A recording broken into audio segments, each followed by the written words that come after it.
Hello ಗೆಳತಿಯರೇ, ನೀವು ನೋಡ್ತಾ ಇದ್ದೀರಾ ಸ್ಯಾರಿ ಸ್ಟೋರಿ. ಮತ್ತು ಇವತ್ತಿನ ಸ್ಯಾರಿ ಸ್ಟೋರಿಯಲ್ಲಿ ನಾನು ನಿಮಗೋಸ್ಕರ ಒಂದು ಟ್ಯುಟೋರಿಯಲ್ನ ತಂದಿದ್ದೀನಿ. ಸ್ಯಾರಿ ಕುಚ್ಚು ಹಾಕುವಂಥ ಟ್ಯುಟೋರಿಯಲ್ಲು.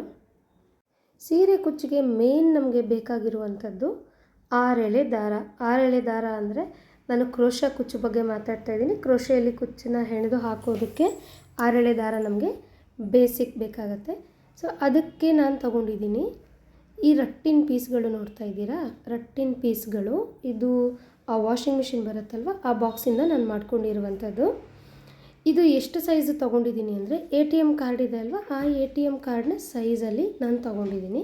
ಮತ್ತು ದಾರ ಬೇಕಾಗಿರೋದು ನಮಗೆ 6 ಎಳೆ ದಾರ ಬೇಕು ಅಂದರೆ 6 ರೀಲ್ನ ನಾವು ತೊಗೋಬೇಕಾಗತ್ತೆ. ಬಟ್ ಈ ಟ್ಯುಟೋರಿಯಲ್ನಲ್ಲಿ ನಾನು ನಿಮಗೆ ಒಂದೇ ರೀಲಿಂದ 6 ಎಳೆ ಹೇಗೆ ಮಾಡೋದು ಅಂತ ನಾನು ನಿಮಗೆ ಹೇಳ್ಕೊಡ್ತೀನಿ. ಸೊ ಈ ATM ಕಾರ್ಡ್ಗಳೇನಿದೆ, ವೇಸ್ಟ್ ATM ಕಾರ್ಡ್ಗಳು ಆ್ಯಕ್ಚುಲಿ ಎಕ್ಸ್ಪೈರ್ ಆಗಿ ಬಿದ್ದಿರುವಂಥದ್ದು. ಇದನ್ನು ಬಿಸಾಕೋಕ್ಕೆ ಬಿಡದೆ ನಾನು ಈ ಕಾರ್ಡ್ಗಳನ್ನ ಯೂಟಿಲೈಸ್ ಮಾಡ್ಕೋತಾ ಇದ್ದೀನಿ. ನಂದು, ನನ್ನ ಹಸ್ಬೆಂಡು, ಆಮೇಲೆ ಮನೇಲಿ ಯಾರ್ಯಾರ್ದಿತ್ತು ಎಲ್ರದ್ದೂ ಸುಮಾರು ಒಂದು 5-6 ಕಾರ್ಡ್ ಎಕ್ಸ್ಟ್ರಾ ಇತ್ತು. ಹಾಗಾಗಿ ಇದಕ್ಕೆ ಅಂತ ಇಟ್ಕೊಂಡಿದ್ದೀನಿ. ಸೊ ಇವಾಗ ಅದಕ್ಕೆ ಸೈಡಿಗೆ ಇಟ್ಬಿಟ್ಟು ನಾನು ರಟ್ಟಿಂದ ನಿಮಗೆ ತೋರಿಸ್ತೀನಿ. ಆ್ಯಕ್ಚುಲಿ ATM ಕಾರ್ಡೇ ಬೆಟರ್ ಆಪ್ಷನ್ನು. ಯಾಕೆ ಅಂದರೆ ATM ಕಾರ್ಡಲ್ಲಿ ರಾ ಎಡ್ಜಸ್ ಇರಲ್ಲ. ರಟ್ಟಲ್ಲಿ ಏನಾಗುತ್ತೆ, ರಾ ಎಡ್ಜಸ್ ಬಂದುಬಿಡತ್ತೆ. ರಾ ಎಡ್ಜಸ್ ಇಲ್ಲದೆ ಇರೋ ಕಾರಣ ಆ ಪೀಸು ಬೆಂಡ್ ಆಗೋದಾಗಲಿ ಇದಾಗೋದಾಗಲಿ ಏನೂ ಆಗಲ್ಲ. ಸುತ್ತಿರೋ ದಾರ ಅಲ್ಲಿ ನೀಟಾಗಿರುತ್ತೆ. ಬಟ್ ನಿಮಗೆ ಎಕ್ಸಾಂಪಲಾಗಿ ನಾನು ತೋರಿಸ್ತಿದ್ದೀನಿ. ಐದರ್ ವೇಸ್ ನೀವು ಯಾವುದಾದ್ರೂ ನೀವು ತೊಗೋಬೋದು. ಸೊ ನಾನಿಲ್ಲಿ ನಿಮಗೆ ತೋರಿಸ್ತಾ ಇದ್ದೀನಿ ಈ ದಾರಗಳು. ಇದನ್ನು ನಾವು 6 ಎಳೆ ದಾರ ಮಾಡಬೇಕು ಅಂತ 6 ರೀಲ್ಗಳನ್ನ ತೊಗೊಂಡ್ಬಿಟ್ರೆ ಒಂದೇ ಕಲರ್ದು 6 ರೀಲು ನಿಜವಾಗ್ಲೂ ವೇಸ್ಟು. ಯಾಕೆಂದರೆ ಎಲ್ಲ ಸೀರೆಗಳು ಒಂದೇ ಥರ ಕಲರಲ್ಲಿ ಇರಲ್ಲ ಅಲ್ವಾ. ಸೊ ಒಂದು ರೀಲನ್ನು ತೊಗೊಂಡು 6 ಎಳೆ ಮಾಡೋದು ಹೇಗೆ ಅಂತ ನಾನು ಹೇಳ್ಕೊಡ್ತೀನಿ. ಒಂದು ರಟ್ಟಿನ ಪೀಸ್ಗೆ ಆ ದಾರನ ಸುತ್ಕೋತಾ ಹೋಗಬೇಕು. ನಾನು ಸ್ಯಾಂಪಲ್ಗೆ ತೋರಿಸ್ತಿರೋದ್ರಿಂದ ಸುಮಾರು ಒಂದು 10-20 ಸುತ್ತುಗಳನ್ನ ಸುತ್ತಕೊಂಡು ನಿಮಗೆ ತೋರಿಸ್ತಾ ಇದ್ದೀನಿ. ಇಲ್ಲಿ ನನ್ನ ಇಂಟೆನ್ಷನ್ ಏನು ಅಂದರೆ ಇದನ್ನು ಯಾವ ಥರ ಮಾಡೋದು ಅನ್ನೋ ಮೆಥಡ್ನ ನಿಮಗೆ ತಿಳಿಸ್ಕೊಡೋದು ಒಂದೇ ನನ್ನ ಇಂಟೆನ್ಷನ್ ಆಗಿರುತ್ತೆ. ಸೊ ಸುತ್ಕೋತಾ ಇದ್ದೀನಿ. ಸುಮಾರು ಸುತ್ಕೊಂಡಾದಮೇಲೆ ನೀವು ಇವಾಗ ನೋಡ್ಬೋದು, ಈ ದಾರದಿಂದ ನಾವು ತಗೊಂಡು ಆ ರಟ್ಟಿನ ಪೀಸ್ಗೆ ಸುತ್ತಿದ್ದಾಯಿತು. ಇವಾಗ ನೆಕ್ಸ್ಟ್ ಏನು ಮಾಡಬೇಕು ಅಂದರೆ ಎಂಡ್ ಅಂತ ಬರಲ್ಲ ಇಲ್ಲಿ. ಸೊ ಆ ದಾರಕ್ಕೂ ಇದಕ್ಕೂ ಮಧ್ಯೆ ಕನೆಕ್ಷನ್ ಇರುತ್ತೆ. ಎಲ್ಲೋ ಒಂದು ಕಡೆ ಎಂಡಲ್ಲಿ ಎಲ್ಲಿ ಸ್ಟಾಪ್ ಮಾಡಿದ್ದೀರಾ ಅದನ್ನು ಈ ಥರ ಫೋಲ್ಡ್ ಮಾಡ್ಕೋಬೇಕು. ಈ ಥರ ಫೋಲ್ಡ್ ಮಾಡಿಕೊಂಡಾಗ ನಿಮಗೆ ಆ ಫೋಲ್ಡ್ ಎಲ್ಲಿಂದ ಮಾಡಿದ್ದೀರಾ ಅಲ್ಲಿಂದ ದಾರನ ಇನ್ನೊಂದು ರಟ್ಟಿನ ಪೀಸ್ಗೆ ಸುತ್ಕೋತಾ ಹೋಗಬೇಕು. ಇವಾಗ ನಾನು ಸುತ್ತುತ್ತಾ ಇರೋದು 2 ಎಳೆ ದಾರ. ಒಂದು ದಾರ ಆ ರಟ್ಟಿನ ಪೀಸು ಫಸ್ಟ್ ಏನು ಸುತ್ಕೊಂಡಿದ್ದೀವಿ ಅಲ್ಲಿಂದ ಬಂದರೆ ಇನ್ನೊಂದು ದಾರ ಥ್ರೆಡ್ಡಿಂದ ಬರ್ತಾ ಇದೆ. ಸೊ ಹಾಗಾಗಿ ಇವಾಗ ನಮ್ಮ ಹತ್ರ 2 ಎಳೆ ದಾರ ಇದೆ. ಸುಮಾರು ಜನ ಇದನ್ನು ಆ ವೇಸ್ಟ್ ದಾರದ ರೀಲಿಗೆ ಅಥವಾ ನ್ಯೂಸ್ ಪೇಪರ್ಗೆ ಸುತ್ತಕೊಂಡು ಟ್ರೈ ಮಾಡಿರ್ತೀರ. ಸೊ ಅದಕ್ಕಿಂತ ಒಂದು ಒಳ್ಳೆಯ ಆಪ್ಷನ್ ಇದು. ಈ ರಟ್ಟಿನ ಇಷ್ಟು ಸೈಜ್ ಪೀಸ್ಗಳು ಇಟ್ಕೊಂಡ್ರೆ ನಿಮಗೆ ಸ್ಟೋರ್ ಮಾಡೋಕ್ಕೂ ತುಂಬ ಈಸಿ. ಆ ವೇಸ್ಟ್ ದಾರದ ರೀಲಲ್ಲಿ ನಾವು ಹಾಕಿಟ್ಕೊಂಡ್ರೆ ಅದನ್ನು ಸ್ಟೋರ್ ಮಾಡೋದು ತುಂಬ ಕಷ್ಟ. ದಾರ ಎಲ್ಲ ಬಿಚ್ಕೊಂಡು ಹೋಗಿನೇ ತುಂಬಾ ವೇಸ್ಟ್ ಆಗಿಬಿಡತ್ತೆ. ಪ್ಲಸ್ ಇಷ್ಟೆಲ್ಲ ಎಫರ್ಟ್ ಹಾಕಿರ್ತೀರ, ಆ ಎಫರ್ಟ್ ಕೂಡ ವೇಸ್ಟ್ ಆಗುತ್ತೆ. ಸೊ 2ನೇ ರಟ್ಟಿಗೆ ನಾವು ಎಲ್ಲಿವರೆಗೂ ಸುತ್ಕೋಬೇಕು ಅಂದರೆ ಮೊದಲನೇ ರಟ್ಟಲ್ಲಿರೋ ದಾರ ಖಾಲಿ ಆಗೋವರೆಗೂ ಮಾತ್ರ ಸುತ್ಕೋಬೇಕಾಗತ್ತೆ. ಸೊ ಈಗ ಮೊದಲನೇ ರಟ್ಟಲ್ಲಿರೋ ದಾರ ಖಾಲಿ ಆಯಿತು. ಖಾಲಿ ಆದಮೇಲೆ ಇವಾಗ ಈ 2 ಎಳೆ ದಾರನ ಹಿಡ್ಕೊಂಡು ಅಲ್ಲಿ ಇವಾಗ ನಿಮಗೆ ಒಂದು ಎಂಡ್ ಕಾಣಿಸುತ್ತೆ, ತುದಿ ಕಾಣಿಸುತ್ತಲ್ವಾ, ಅಲ್ಲಿಂದ ಆ ಲಾಂಗ್ ಎಂಡ್ ಏನಿರುತ್ತೆ ಆ ದಾರ ರೀಲ್ಗೆ ಹೋಗಿರುತ್ತೆ, ರೀಲಿಂದ ಬರ್ತಾ ಇರುತ್ತೆ, ಅಲ್ಲಿಗೆ ನೀವು ಈ ಥರ ಮತ್ತೆ ಫೋಲ್ಡ್ ಮಾಡ್ಕೋಬೇಕು. ಫೋಲ್ಡ್ ಮಾಡ್ಕೊಂಡಿರೋದನ್ನ ನೀಟಾಗಿ ಹಿಡ್ಕೊಂಡು ಈಗ ಖಾಲಿ ಆಗಿರುತ್ತಲ್ವ ಆ ರಟ್ಟಿನ ಪೀಸ್ಗೆ ನೀವು ಇದನ್ನು ಸುತ್ಕೊಂಡು ಹೋಗಬೇಕು. ಇವಾಗ ನಾನು ಎಷ್ಟು ಸುತ್ತಾ ಇದ್ದೀನಿ, 3 ಎಳೆ ದಾರನ ಸುತ್ತಾ ಇದ್ದೀನಿ. 2 ಎಳೆ ನನಗೆ ರಟ್ಟಿನ ಪೀಸಿಂದ ಬರ್ತಾ ಇರೋದು, 1 ಎಳೆ ದಾರದ ರೀಲಿಂದ ಬರ್ತಾ ಇರೋದು. ಸೊ 3 ಎಳೆನ ನಾನು ಸುತ್ಕೋತಾ ಇದ್ದೀನಿ. Again repeat. ಈ 3 ಎಳೆನ ಎಲ್ಲಿವರೆಗೂ ಸುತ್ಕೋಬೇಕು ಅಂದರೆ ಇನ್ನೊಂದು ರಟ್ಟಿನ ಪೀಸಲ್ಲಿ ದಾರ ಇದೆ ಅಲ್ವಾ, 2 ಎಳೆ ಅಲ್ಲಿಂದ ಬರ್ತಾ ಇದೆ. ಆ 2 ಎಳೆ ದಾರ ಆ ರಟ್ಟಿನ ಪೀಸ್ನಲ್ಲಿರೋ ದಾರ ಖಾಲಿ ಆಗೋವರೆಗೂ ನಾವು ಇದನ್ನು ಸುತ್ಕೋಬೇಕು.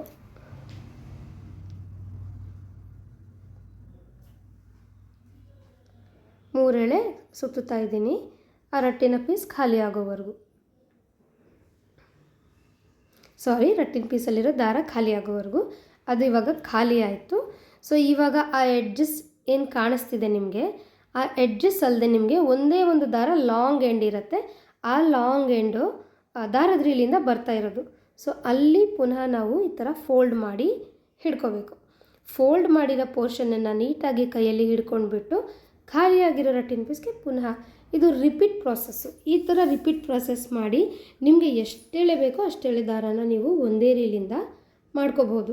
5 ಎಳೆ ಅಂದರೆ 5 ಎಳೆ, 6 ಎಳೆ ಅಂದರೆ ಕೆಲವರು 5 ಎಳೆ ಯೂಸ್ ಮಾಡ್ತಾರೆ, ಕೆಲವರು 6 ಎಳೆ ಯೂಸ್ ಮಾಡ್ತಾರೆ, ಕೆಲವರು 8 ಎಳೆ ಯೂಸ್ ಮಾಡ್ತಾರೆ, 7, 8 ಆ ಥರ ಎಲ್ಲ. ಸೊ ಡಿಪೆಂಡ್ಸ್ ಆನ್ ಡಿಸೈನು, ನೀವು ಯಾವ ಥರ ನೀವು ಪ್ರಾಕ್ಟೀಸ್ ಮಾಡ್ಕೋತೀರಾ ಅದ್ರ ಮೇಲೆ. ಸೊ ಸ್ಟ್ಯಾಂಡರ್ಡು 6 ಎಳೆ ದಾರ. 6 ಎಳೆ ದಾರ ಆ ನೀಡಲ್ ನಂಬರ್ 10ಗೆ ತುಂಬ ಕಂಫರ್ಟೇಬಲಾಗಿ ಬರುತ್ತೆ. ಇದೊಂದು ರಿಪೀಟೇಟಿವ್ ಪ್ರೋಸೆಸ್ ಆಗಿರೋದ್ರಿಂದ ಇದನ್ನು ನೀವು ಟಿ ವಿ ನೋಡ್ತಾನೋ ಅಥವಾ ಯಾರ ಹತ್ರ ಏನಾದರೂ ಮಾತಾಡಿಕೊಂಡು ಅಥವಾ ಫೋನಲ್ಲಿ ಮಾತಾಡ್ತಿರ್ತೀರಾ, ಆವಾಗ ಆ ಟೈಮ್ನ ಯೂಟಿಲೈಸ್ ಮಾಡಿಕೊಂಡು ರೆಡಿ ಮಾಡಿ ಇಟ್ಕೋಬೋದು. ಇವಾಗ ನಾನು 4 ಎಳೆ ದಾರಗಳನ್ನ ಸುತ್ತಿ ಆಯಿತು. ಇವಾಗ ಏನು ಮಾಡ್ತೀನಿ, ಪುನಃ ಆ ಎಂಡ್ಗಳೇನಿದೆ ಅಲ್ಲಿಗೆ ಕೈಯನ್ನು ಹಿಡ್ಕೊಂಡು ಆ ಲಾಂಗ್ ಎಂಡ್ ದಾರದಿಂದ ರೀಲಿಂದ ಬರ್ತಾ ಇರೋ ಏನು ದಾರ ಇದೆ ಅಲ್ವಾ, ಇದನ್ನು ಕರೆಕ್ಟಾಗಿ ಗಮನಿಸಬೇಕು. ರೀಲಿಂದ ಬರ್ತಾ ಇರೋ ದಾರ ಏನಿದೆ ಅಲ್ವಾ ಅಲ್ಲಿ ಫೋಲ್ಡ್ ಮಾಡಿಬಿಟ್ಟು ನೀವು ಪುನಃ ಖಾಲಿ ಇರೋ ಈ ರಟ್ಟಿಗೆ ಸುತ್ಕೋತಾ ಹೋಗಬೇಕು.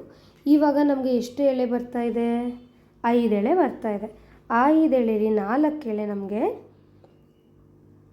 4 ಎಳೆ ಆ ರಟ್ಟಿನ ಪೀಸಿಂದ ಬರ್ತಾ ಇದ್ದರೆ 1 ಎಳೆ ದಾರದ ರೀಲಿಂದ ಬರ್ತಾ ಇರುತ್ತೆ. ಸೊ ಈಗ 5 ಎಳೆನ ನಾವು ಸುತ್ಕೋತಾ ಇದ್ದೀವಿ.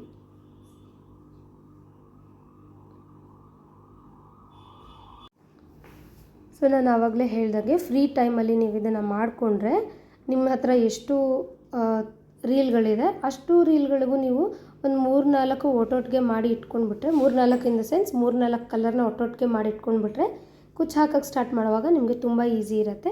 ಸೊ ನೀವೇನಾದರೂ ಬಿಗಿನರ್ಸ್ ಆಗಿದ್ದರೆ, ಈಗ ನನ್ನ ಟ್ಯುಟೋರಿಯಲ್ಸ್ ನೋಡಿನೇ ನೀವು ಸ್ಟಾರ್ಟ್ ಮಾಡ್ತಾಯಿದ್ರೆ ಯಾವುದಾದ್ರೂ ಒಂದು ಕಲರು ನಿಮ್ಗೆ ಇಷ್ಟ ಆಗೋ ಕಲರ್ನ ತಗೊಳ್ಳಿ, ಖುಷಿ ಇರುತ್ತೆ, ಕಾನ್ಫಿಡೆನ್ಸು ಇರುತ್ತೆ. ಇವಾಗ ಮುಗೀತು.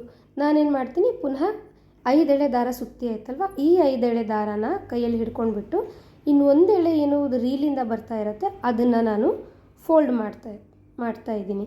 ಫೋಲ್ಡ್ ಮಾಡಿದ್ರೆ ಇವಾಗ ನಮಗೆ ಇದೇನು ಎಂಡ್ ಸಿಗುತ್ತಲ್ವ ಅದನ್ನು ನೀಟಾಗಿ ಕೈಯಲ್ಲಿ ಹಿಡ್ಕೊಂಡು ಖಾಲಿ ಇರುವಂತಹ ರಟ್ಟಿಗೆ ಅಥವಾ ಕಾರ್ಡಿಗೆ ನಾವು ಇದನ್ನು ಸುತ್ಕೋತಾ ಹೋಗಬೇಕು.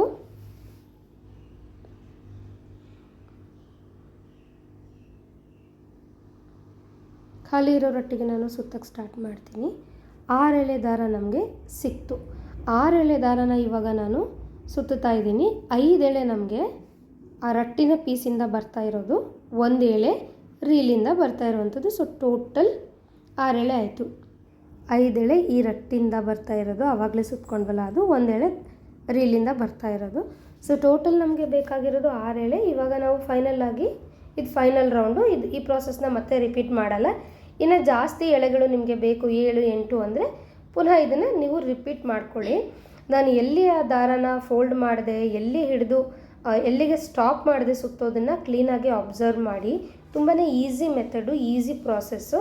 ಈ ಥರ ಮಾಡೋದ್ರಿಂದ ನಿಮಗೆ ಇದು ಸ್ಟೋರಿಂಗ್ ಕೂಡ ತುಂಬ ಈಸಿಯಾಗಿರುತ್ತೆ. ಬೇರೆ ಮೆಥಡ್ಗಳಿಗೆ ಕಂಪೇರ್ ಮಾಡಿದ್ರೆ ಈ ಥರ ಮೆಥಡು ಸ್ಟೋರಿಂಗ್ ಈಸಿ ಆಗಿರುತ್ತೆ, ನೀವು ಸ್ಟ್ಯಾಕ್ ಮಾಡಿ ಇಟ್ಕೋಬೋದು.